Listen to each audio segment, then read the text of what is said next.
ناوی جافەر قولی کوڕ مەلا ڕەزا لە دەوروبەرێ ساڵە 1814 لە ئاوایی شکافکۆی لە بنەماڵەیەک ڕەنجدەر ئاوایی لەدایک بووە و هاتەسە دنیا. ئی ئاوایە کەفتەسە باکوورە ڕۆژهەڵاتە ئاوایی قۆچان.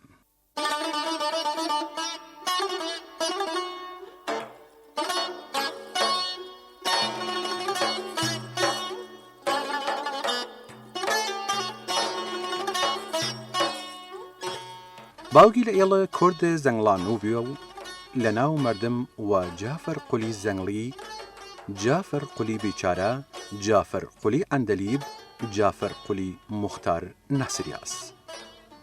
بڕی لەی ناوەیلە خۆی ڕاخۆی دایناگا کاویش لە ناو شعرەیری بەڵاویان کردەسەڵا. لەیوا باسکەنووشن جافەر قولی شاعری مردمی بووە کامیشە دوو تار و ملیەوە بووە وەدەم گۆرانیەوە شعریش خۆنستگە و تاریش لەلیداگا. شار وە شار و کوچە بۆ کوچە گردیە و پەی کردگە. ماوەیگیش لە سارا و چۆڵ و بیابانەیل وەل ئاژەڵ و درندە و باڵداری لە ژیاگە. ڕۆژگارێکیش لە وڵاتێ خوارزەم ژیاگە و لەو خاکەی لە کیسە و کۆمارەی لە ئێسلامی ئاسیای ناوەڕاست ناویان بن و ناسریان.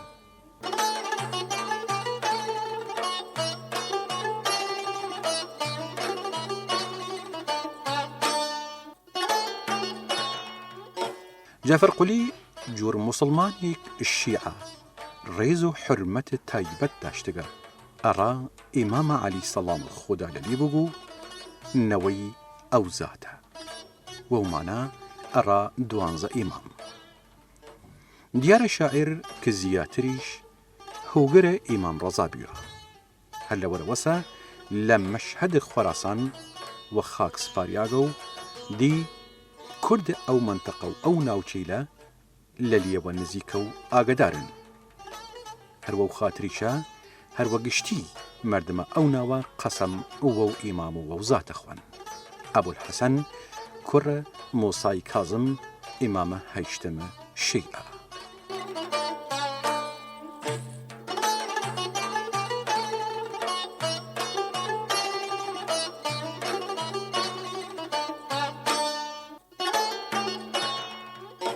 جافەر قولی هەروە و خاتریشە لە شێرێک لە ستایشە ئەو ئیمامە یوشیک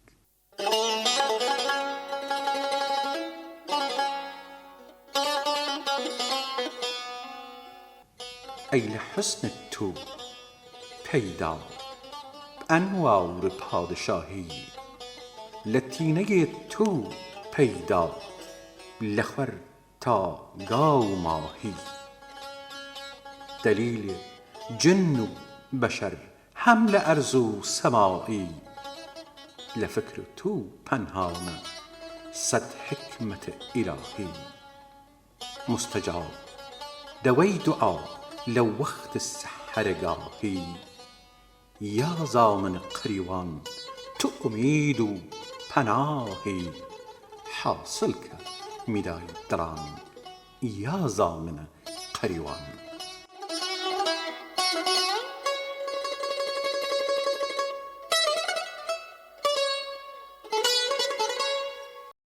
لەی شێرە یا لەی پارچە شێرە توێنین بیوشی من و ئاشکرا دیارە پلەی ئیمام ڕەزا لە لای شاعرکە چەنی بەرز بیە و چەنی خۆشەویست بیە و ڕاستیەسە پلەی پەیغەمبەری.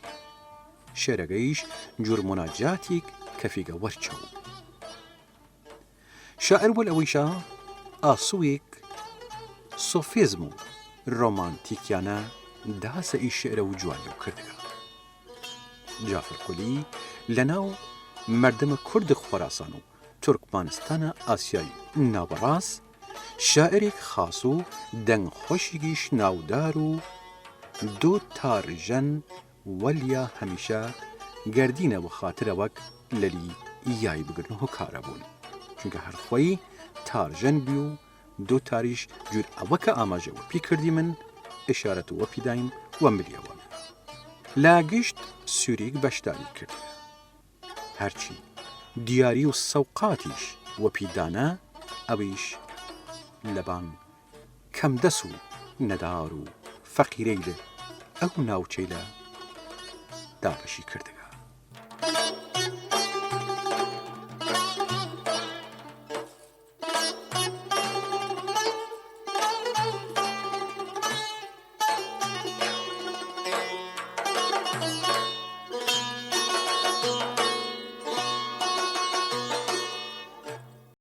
جافر قولی داستان سلەیمان و بەڵقیس وە شێوە شعریک داناگا. دووخانەی جورە تەرجیع بەندیک ئەڕایی داناگا. هەر پارچەیەک کوپلەیەک شش نیمە خەتی تەرجیعەکەی بووگە 7 نیمە شعر کە لەو داستانە وشیک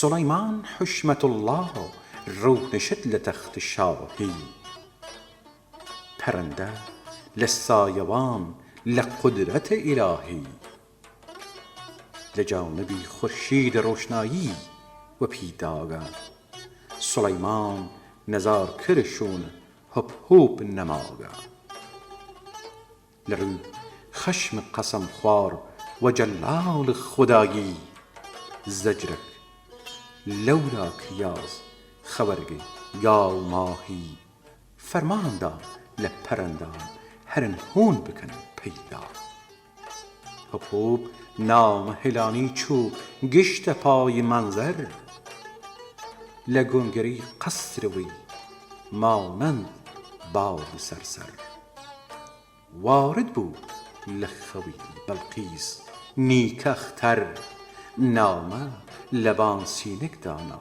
و باڵ خاکر خەوەر بەڵقیس ڕابوو لە خەو مثل تەلای ئەحمەر لە نام تەماشا کرد خێڵەک بووە مکەدەر فەرماندا زوو حازر کەن گشت و وەزیر و وەزەرا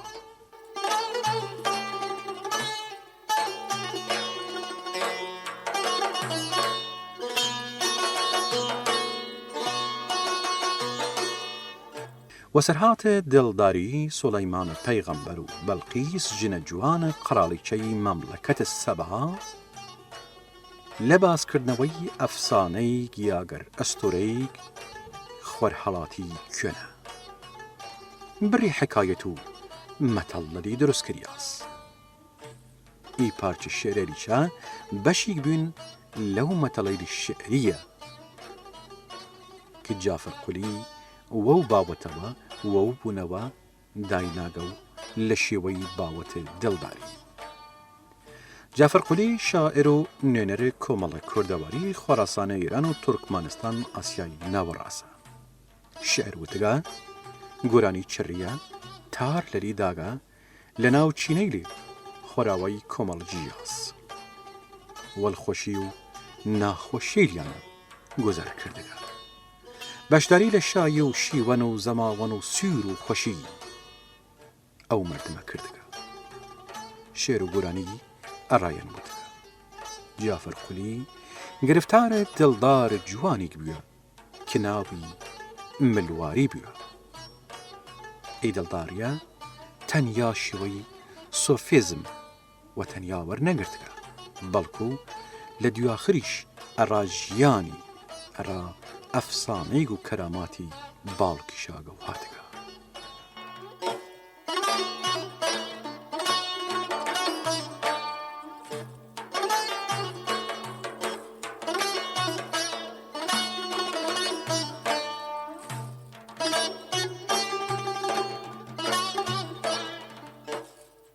جافر قولی باوەڕێک پاکە ئاینی بووە لە ئاینزایی شیعە و دەریژایی ئەمری نزیکەی سەدەیەک دەریجێکی شاگە هەروە سادەیی و پاکی و تەمیزی و دەرون پاکی مەندەسەوە جافر قولی شێری جوان وتگا گۆرانی خۆش داناگا و زوانێک نووساسەی گشت ئیحساس و نەست و ڕەنگ و تام لە تیر ڕەنگە و داگە و گشتی وخاطر مردم ناو کۆمەڵگاگەی خۆی بگە.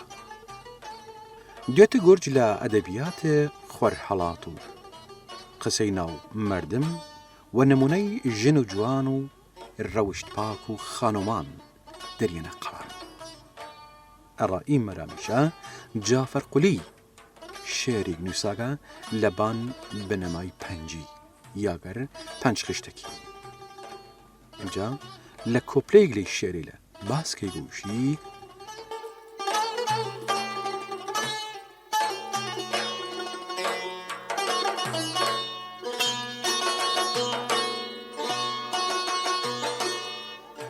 جافر قولی تو مجنون کوا لیلی نشان تو فرهاد کوکن کوا شیرین زمان تو خلایق را نکون لناهو فغان تو هات موسم وار کوا باخو بسان تو بلبل بستانی گلی باغان گرجی.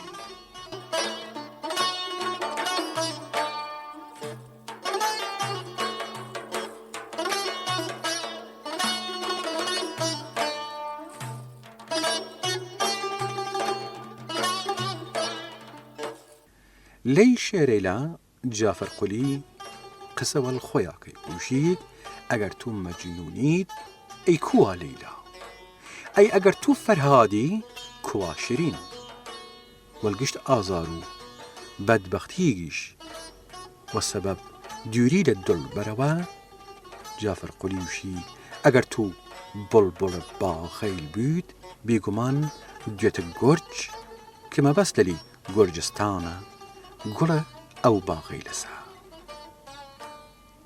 دواخریش بە شفرەی ژیانە جافر قولی پەیوەندی وە دوێتەوە دیری کە ناوی ملواری بووە. هەمیشە وە دەنگە خۆشەکەی وە دەم ئامێرت تارەوە گورانیەڕا مردم چڕیە. زورمە گورانیەیری ئەڕا ملواری خۆشەوی سوەتەکە.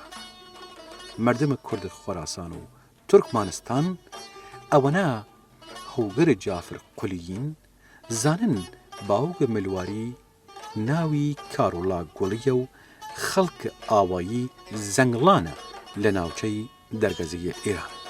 جافر قولی لە بابەت خۆشەویستەکەیەوەشی ملواری قیزا کارولا گوڵی قەرمەز و چقەر و داخەملی عاشق کردگە جافر قولی. وەلەوەیشا بڕی ئەفسانەی مردمی ناو مردمە کورد تێکەڵ وە ژیانە جافر قولی بووە. جوراوەکیوشید جافر قولی لە تاف جایەڵ جوانی، لە جوخ جوانیەکەی، لە خەو دوێتی جوان دونیک تێگە خەوی و حەز لە لیکەیک. ئەو دوێتە کە هاتەسە خەوی ناوی ملواری بووە. دوایەوەیش وەڕێ کەفت وە سوتفە چەوی کەفتەسە دوێتیگ و ئەویش ناوی ملواری بوو و شێوە و یادگار ئەو دوێتە کرد لە خەو دیەسەی هەرجور ئی دوێتە بووە. دیوەن ئەوەک جافر قولی کە تا ڕادەی ئی دوێتە و ئەوەزانیک وەلی هەمیشە ئوشیگ ملواری کە لە خەو دیمەی وەچە و ئەو ملواریە نییە. هەرچوونی بوو ئی وەسەرهات ئەفسانەیە یا ئستۆریە تام و خەیاڵە شاعر و مردمە نەخوەنەوار و ساکارە ناو ملەت درستی کردنە. جافر قولی لە دوای تەمەنێک دوور و دریژ لە ساڵە 1905 لە خوارزم کۆچە ئاخرین کرد و وە خاک سپایە. هەزاران سەڵام لە گیانە پاکە جافر قولی و گشت شاعرین و گشت قەڵەما دەسەی.